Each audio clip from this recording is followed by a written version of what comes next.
welcome to another episode of Stuck in My Mind podcast. I am your host, WIZE, and today's guest is not your average photographer. He's a visual storytelling expert and former field producer for The Maury Show with a keen eye for capturing real, raw, and powerful moments that build credibility and human connection. With nearly a decade of producing high emotion content for television and years of collaborating with elite thought leaders, coaches, authors, and speakers, my next guest, I'm excited to have him come on and talk. Welcome to the show, John DeMato. Okay. How you say it? DeMato, you got it on the second one. That's all right. How you doing? I'm doing all right.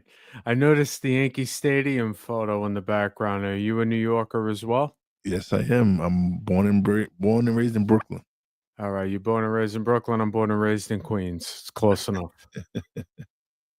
Yeah, East New York, Brooklyn to be exact. Oh, all right. All right. I like a fellow New Yorker. That's always a good start to it. Always, yes, it is.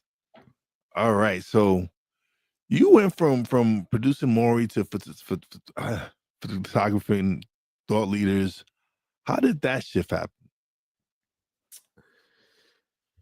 Well, when I quit working the show, I had this thought in my mind that I was going to be a headshot photographer for the rest of my life. And at the time, I just assumed that, oh, well, I shoot pretty good pictures. It's New York City. It's a big market. I'll just get work. Let me just post a couple of photos and I'm going to have a business just like that.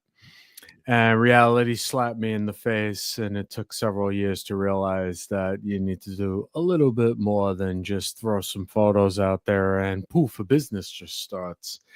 And in the period of time of trying to figure out how to actually build a business, I would go online and go to different networking events, and I would meet these people and they speak in front of the room and they speak on stages. And I had no idea that this industry even existed.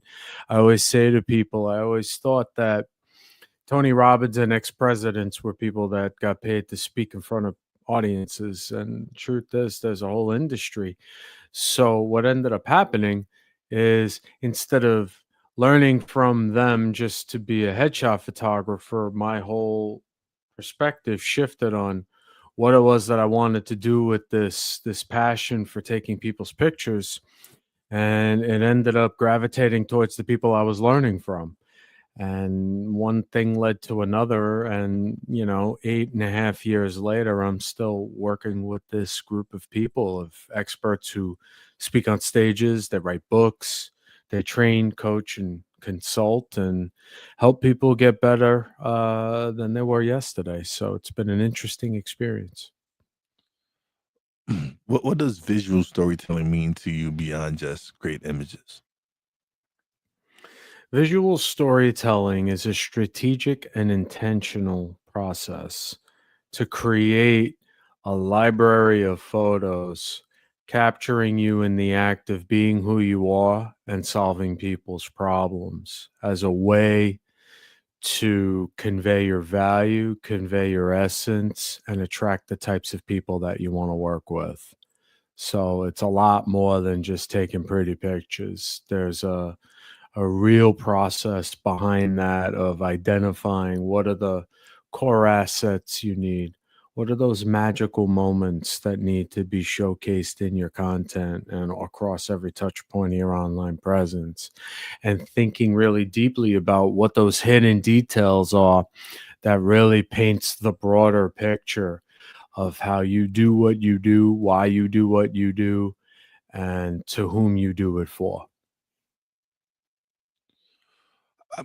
How do you help people who feel awkward in front of the camera become more relaxed and authentic, and then authentic selves? Because not everyone is used to being in front of a camera. Well, I would say that the vast majority of the people that I work with can't stand being in front of the camera for one reason or another. And generally, I have to grab them kicking and screaming to get what we need for them.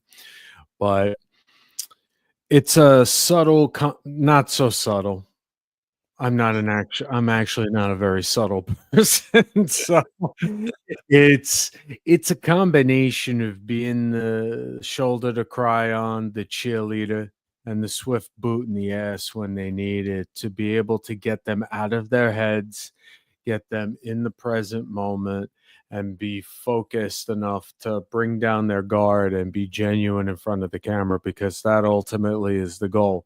You can't just get photos of people where they look good. That's not enough. That's not going to connect with people.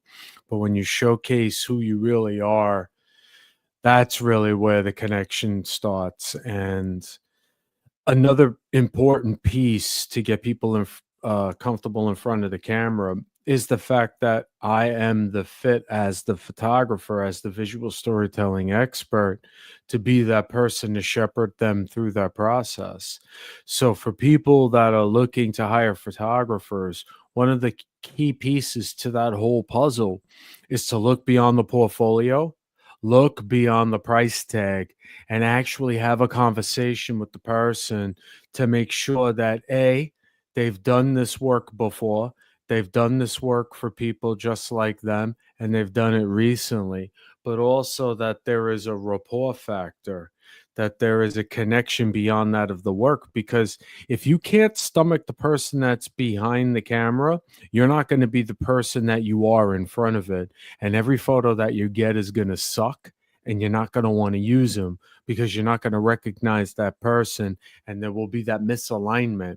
And ultimately, what will happen is your online presence will suffer, your brand will suffer, and you're not going to attract the right types of people into your world. Why do you believe that the traditional headshot is no longer enough for a personal brand? It is a key piece. It is, in many cases, the front door where people meet you for the first time. Absolutely. But it's not enough because it's just one picture.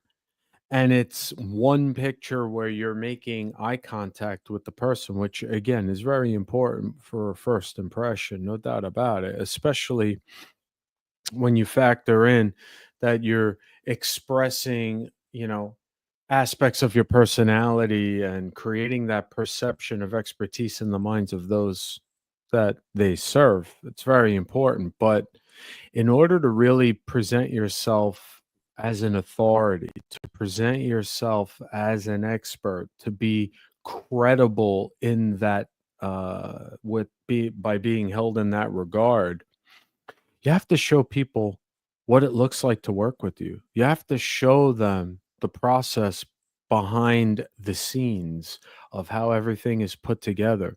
You have to show them what it looks like when you show up for an event and you're in front of the room and you're engaging people during that presentation or after that presentation when you're taking the selfies and answering the questions, or beforehand when you're working with the AV team or talking to the event professionals that brought you in. You have to give them the full scope story in order for people to buy into the fact that you are worth every single penny that you charge and that you are a real human being at the same time. Otherwise, you're shortchanging them on being able to visualize what it's like to be in your world. And if you do that, it really makes it adds a lot of friction to them determining whether or not it's you or someone else that they're going to bring in to help in the ways that you do. Can you walk me through what makes a branding photo shoot truly strategic? Yeah, it starts with a call where the photographer and the client need to sit down and iron out, you know, as I mentioned before, aspects of your personality, how you want to be perceived. Distill that down to a couple of key words. For my clients, they do 5 and 5 of each, because it's important to have a North Star or have a constellation of stars within the whole wide span of the emotional spectrum, because the stories that clients share fall far and wide across that spectrum, from vulnerability up to and including victory. But it's those words that really need to shine brightest, because those are the ones that represent who they are most. So it starts with that. Then it dials into more about what their work looks like, what their day-to-day life looks like, how they brainstorm ideas, how they do the research, the work before the work. Then it gets into more of what it looks like when they work with people, and how can we recreate those moments during a branding session where there's nobody in the room, but we can still recreate what those moments look like from a wealth of different angles and compositions. And, like, for example, if there's an expert out there that does workshops and they use a whiteboard, right? Mhm. Well, we want to see what that looks like. What are you writing on that whiteboard? And then after you've written down that contextual model, or that acronym or framework, or mind map, whatever it is, then you're in front of that whiteboard with all that stuff on it, and then you're presenting what your material is. And we recreate those moments to capture your essence when you're delivering your presentation. Because, again, as I mentioned before, we want to help the viewer of those images, potential clients in their audiences online, to be able to visualize, if they were sitting in that chair, how would it feel? And by capturing those moments, whether it's a whiteboard, or if it's a one-on-one consultation, or if it's a virtual thing and they're on a screen, we want to see all that stuff. And that's what a branding session looks like. And during the strategy session, all of those different details would be fleshed out, in addition to other aspects of their day-to-day life that would be relevant and valuable to their audience, so that their visual storytelling library has a wealth of image assets that can be used in a variety of ways to visually punctuate the stories that they're sharing with their audience. And it's not just online in social content, it's also online on their website. It's in their ads and in their other promotional materials. It's in their one sheets, their PDFs, anywhere that they leverage images. Instead of opting for a stock photo or a graphic, they're putting an image that shows them in, doing their thing, to be able to create more of that connection with their audience. Awesome. Awesome. What's the biggest mistake you see coaches and speakers make with their branding photos? Well, there's a million of them, but one that always comes to mind is the fact that many experts are under the assumption that 3 to 5 images used everywhere all the time, every day, is enough. And the truth is, when an expert uses the same handful of photos, and they could be outstanding images. I'm not even saying that they're the 20-year-old photo where they're 30 pounds lighter and they look way younger. That's a whole other conversation. These photos could be top shelf, right? The problem is that many people in their audience, if they are continuously being fed the same type of content with the same types of images over and over and over again, it makes them, for the lack of a better phrase, look cheap. And if you are aiming to be on a growth trajectory in your business, to evolve every single year, you need to do more than that, because in order to create that perception of authority, part of it involves sharing an ever evolving library of images that show you in different spaces, working with different groups and different branding photos in different spaces, in different outfits with different expressions and body language, all of which adds up over time to showcasing you in a way that people subconsciously would walk away and say, that person looks expensive as hell. They are premium. and it helps create that foundation in people's minds that you are worth, in fact, every penny that you charge. You talk a lot about real moments. How do you know when you've captured that moment? Me as a photographer personally, or Yes, them you. sharing? Yeah, Okay. you personally. Well,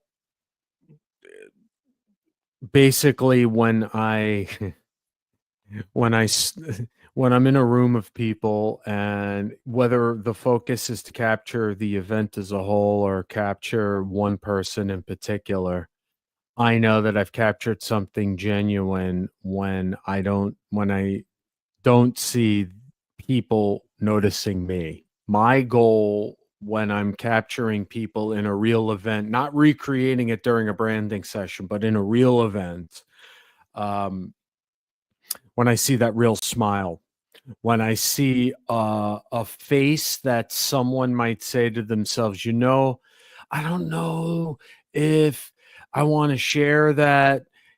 Those are the ones you want, because those are real reactions. And if they don't notice me, they're going to be full 100% engaged in that conversation with someone else. So those are the ones that I'm always hunting for, the real moments that can never be mistaken for a staged moment, and it when when they're not looking at me or looking for me. What role do you think vulnerability plays in effective visual branding? Oh, that's 100% like top of the list, because in many cases, not in many cases, in all cases, as a service-based business owner, and all of us included, we're in the business of building relationships. And one of the ways that you can really create that relatability factor with someone to help reinforce that initial connection to bring people into your world is by being vulnerable, by being genuine, by being honest.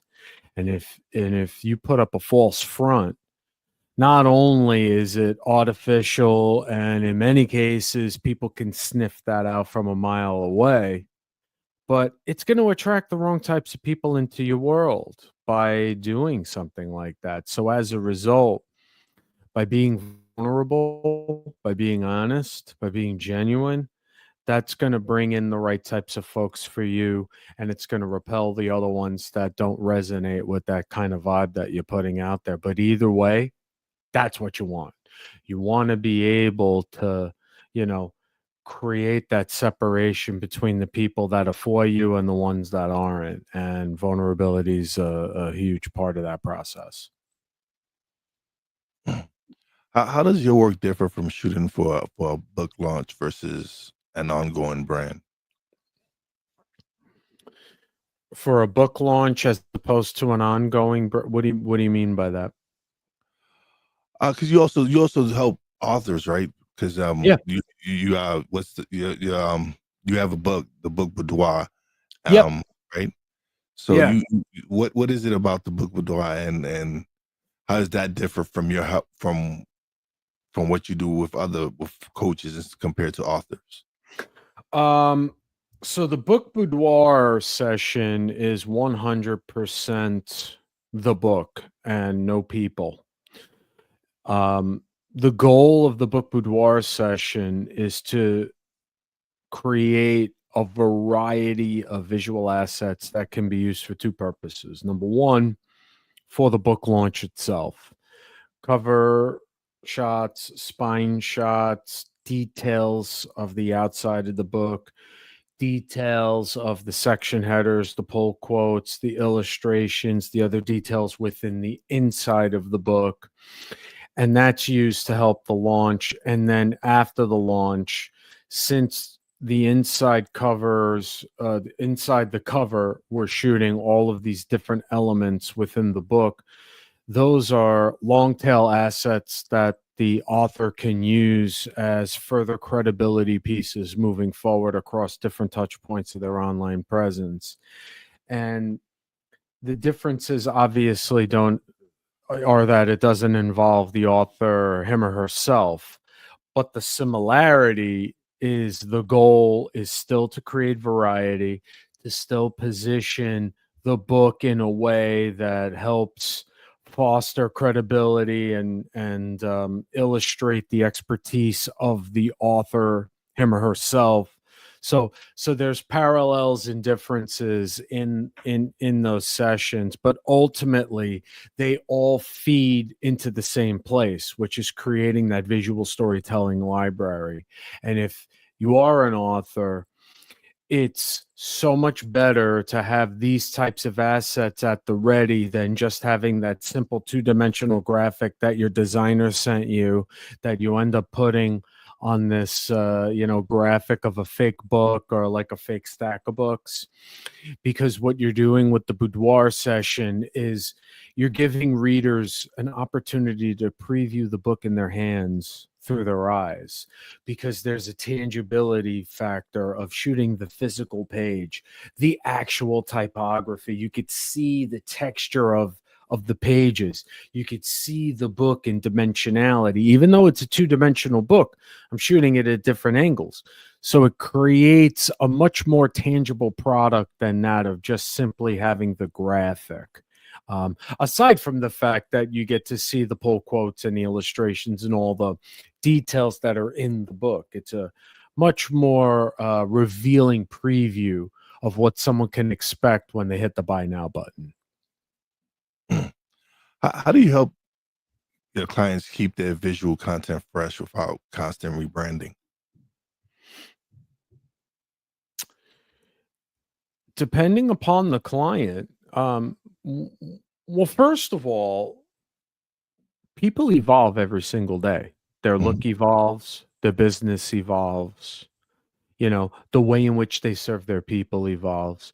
So naturally, there is a call for an update in their images because of the fact that their brand has changed, that their business model has evolved, that they themselves look different. And if you want to continue to stay relevant and top of mind with people and not break the trust that you've created over the course of time, it behooves you to actually invest in continuously getting new images. Because if you're putting out the same old stuff, and then when you show up in a room, they see all these photos of you like outside the conference room. They walk in, they're like, who the hell is this person? You have just lost the trust of the room. You have to look the way you are in your photos as you do in real life. Otherwise, it gets people to think differently about you. And generally speaking, not in good ways. So it's important to keep up with where you are with your business, where you are with your brand, what's important to you, how you look, all of these things, and share them consistently online to be able to continuously be honest with your never-ending story. So it's very important for coaches and speakers to have live event photos, right? And I guess every time they do a live event, they should have photos taken. Well, it's not required that every single session that they do somewhere needs to be photographed, but as part of a comprehensive visual storytelling library, it is important to capture many of those magical moments. I refer to them as magic moments, where they're at an event, they're at a conference, they're on a panel, they're emceeing, whatever the case may be. What we want to see is not just the during the magic moment of them being in front of the room. What we also want to see is what it looks like before they hit that stage, after that stage. We want to see the full scope story, because the more that you fill in the blanks, the more opportunity that expert has to be able to tell a more comprehensive story online, as well as signal to event professionals that, I'm someone that can be worked with, and to showcase to participants, or showcase to them how you create that experience before, during, and after to help, support the people that are in that room in various ways. And it gives them the opportunity to tell all of those stories in a very compelling way and bring more eyeballs ultimately into their world. What advice would you give a new entrepreneur who can't afford a full shoot yet? Well, the first step would be to sit back and think about, where they are right now. What are their business goals? What are their short-term business goals? What are their goals by the end of the year? What are the things that they aspire to? Think very, very narrow focused and think very long term and full picture. Then look at the way that they're presenting themselves online right now. Where are the gaps? If you're looking to get from here to here, and your online presence is photos that are really old, or they're just not representative of where they are, the question then becomes, well, how can I bridge that gap with the financial constraints that I have? Well, that means I need to find the right photographer for me that's at the level at which I can afford, but also understands who I am, the audience I serve, and have worked with people like me in the past. And basically ask around, get referrals for photographers, and just be really focused on finding someone that can, at least at the very least, get them to be able to satisfy a lot of those visual holes that they have right now. And then understand that this process is never done. And with regards to their business, they're not going to be in the same financial space that they are today, that they will be in a year from now or 2 years from now. And as they grow and evolve, that gives them the opportunity to look more for industry leading photographers that work with people just like them, so that they can continuously build and grow and ultimately develop a long-term relationship with a professional photographer that can satisfy all those goals, and then kind of go from there. Long story short, you got to do something. You cannot just rely on smartphone photos. That's all I'm trying to say. But be strategic and don't just pick a wedding photographer that you think can shoot pretty photos of you. Look for someone in the industry that does work with people like you, and that you can take on whatever it is that their rate is. You don't have to work with the top of the top just yet, but you do have to work with someone that actually understands how to photograph you in a branding photo, and photograph you on a stage, and photograph you in a boardroom. It is absolutely important that you do not skimp on that part. So you do need to do your homework. How do you see the future of visual branding evolving in the age of AI and deepfakes? Well, it's evolving as we speak. I see a lot of people leveraging AI images as professional photos, and I think that that's a huge mistake. I think for your personal use, AI photos are really fun and cool, and I think they're really neat, and they're great. When you use them professionally as the face of your business, you're doing a disservice to yourself and you're doing a disservice to your audience because, as I mentioned before, if you're a service based business owner and you're in the business of building relationships, what does that say that you're putting up an image that was made with zero and not made in a real world scenario, that wasn't made with your true likeness, but was created by a computer algorithm? That's a problem, because what it's signaling is that you didn't even care enough to put the effort in to invest in getting stuff that, you know, truly represents who you are and your essence. An AI representation is not your essence, it's a facsimile of that. there's a place for it and a time for it. And putting it on your professional profiles is neither one.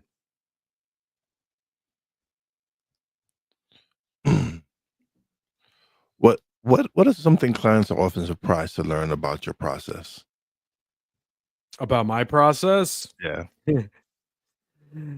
That I am about as direct as humanly possible and that I don't BS them any step of the way. But at the same time, it's a mixture of tough love and holding their hand at the exact same time. Um, I'm an acquired taste, and by design. One of the biggest problems that I had very early on after I quit my job in television and was working behind the cameras, I was petrified of every single person that set foot in front of the camera because I was afraid that I was going to upset them or that I wasn't going to be able to get the most out of them because, I was just intimidated by the moment. And one day I realized that the best way to get the most out of someone is from the very moment that I meet them, I be exactly who I am at every step of the process from the first moment I meet them, because that's the person that they're going to get. And if that resonates with them, we're going to have absolutely no problem getting along together, and most importantly, with that rapport comes trust, which means when I'm heavily directing them, which is another thing that I do not shut up during these sessions. It is a constant dialogue of, talking a lot of crap and getting them off their footing and then going back to other things. But then in the midst of all of that, tilt your head this way, look down this way, move your arm this way. What would you do in this scenario? How would you position your hands and your arms so that they naturally position themselves? All of those things are happening. So that's one thing that a lot of people aren't used to. The other thing is how strategic I am before we set foot in front of the camera. Most of these people are used to working with photographers where it's like, yeah, let's meet at the park at 3 o'clock, bring 4 outfits and we'll figure it out. It's like, that's not how you do it when you're looking to create certainty and creating assets that are going to be put out there to help bring in the types of clients you want to bring in. You need to have a lot more process in place. And for me, there is a lot of process in place. So they're pleasantly surprised by that too. So, how do you stay inspired and keep growing as a creative in this space? One word: obsession. I am obsessed with what I do, and not just the photography aspect. It's the meeting the people and connecting with them, and they follow me, and we have a relationship outside of the work itself. And it is not lost on me that I make a living taking pictures. I'm forever grateful for that because for a very long time I didn't think that it was even possible. I have monetized my art in a way that does not compromise my integrity, and that is something that I am so grateful for. So, with regards to what I do, I'm so deeply obsessed with it because I'm just striving to get better every single day behind the camera and on the phone with these people to be able to really unearth the wrinkles and nuances that make them unmistakably them so that we can capture what exactly that is. So it's a lifelong thing, and I don't ever see myself retiring. When you're not behind the camera, how do you recharge and find your own creative center? I spend a lot of time on Reddit boards laughing at a bunch of stupid shit that I see that other people write. Um, in terms of the creative juices, Yeah. honestly, my inspiration comes from the breadth of the level of different areas of expertise of clients that I work with. And I know that that might sound like a cheesy answer, though I'm inspired by my clients, but the truth is I am. And that is actually one of the cool parts of what I do. You know, one day I'm working with a wellness expert, another I'm working with a race car driver, another I'm working with a professional service person, another one I'm working with an author that talks about leadership or sales or, fill in the blank. I'm learning from these people every single day. I get to glean all of this information from the rooms that I'm in photographing them while they're paying me to be there to take their picture. So the creativity factor comes from the people that I serve, the rooms in which I'm in, because it's a constant challenge. It's a constant challenge every single day because everybody's different. The personalities are different. The rooms in which I shoot them in are different. So I got enough of creative stuff and challenges from the work itself. And then when I shut it down, yeah, I'm on the Reddits, I'm on YouTube, I'm doing stuff that has absolutely nothing to do with creativity. Actually, you know what? Let me rephrase that, or let me restate that. I do get a little juice, a little inspiration from the short documentaries that I'll watch on YouTube or when I go to Netflix and I watch the doc, because you could take the TV producer out of the show, but you can't take the show out of the TV producer. It's like I love watching storytelling. And how they shoot the B-roll and the graphics and the way that they cut the stories together. So my inspiration comes not from photography, but it comes from video and watching short stuff on YouTube and on Netflix. Awesome. Awesome. Well, we've come to the part of the show where you get the solo screen and you get to plug away and let everybody know where they can find you, websites, everything. I'm nervous. I don't know if I can handle the single screen. The best place to find me is johndemato.com. And on that page, you'll be able to follow me on LinkedIn, on Instagram, on Facebook. I have everything on every footer of every page. And if you're interested in learning more about the how, what, and why behind visual storytelling and how to create a comprehensive visual storytelling library as an expert, I would invite you to sign up for my newsletter, which I'm going to hand off the link to that so you can do that. And any questions, you know where to find me. Awesome. Yeah. Just yes, if you send me the link, I'll put it in the description and have everybody Sure. reach out to you. Yep. But thank you so much for being a guest. I greatly appreciate it. Thanks for having me. The pleasure was all on this side of the screen, my friend. No, it's always a great pleasure to speak to a fellow New Yorker. It's good to Damn right it is. hear that accent, and you're not Right. the only one. That's right.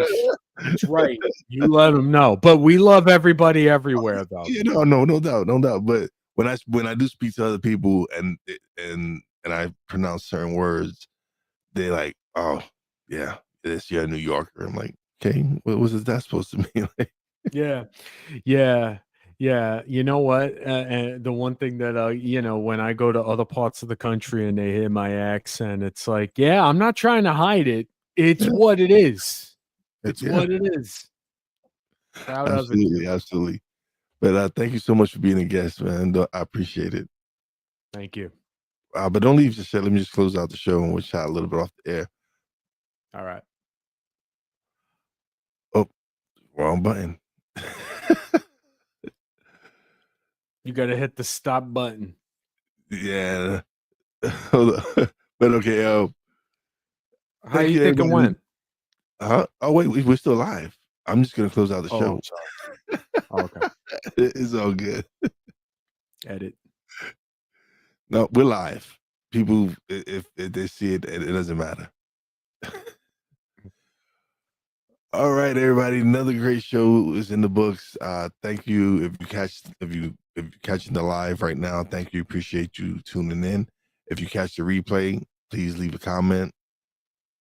Please share, like, hit the notification bells. If you haven't subscribed yet, please do. As always, big shout out to my Real Wise fam, Poppy J, Brandy J. Love you guys. Big shout out to the boss lady. Shout out to everybody and everybody out there who's tuning in and supporting the podcast. I greatly appreciate it. And as always, a big shout out to all the essential workers out there. God bless y'all. Be safe. You know your boy Wise does it. Peace out.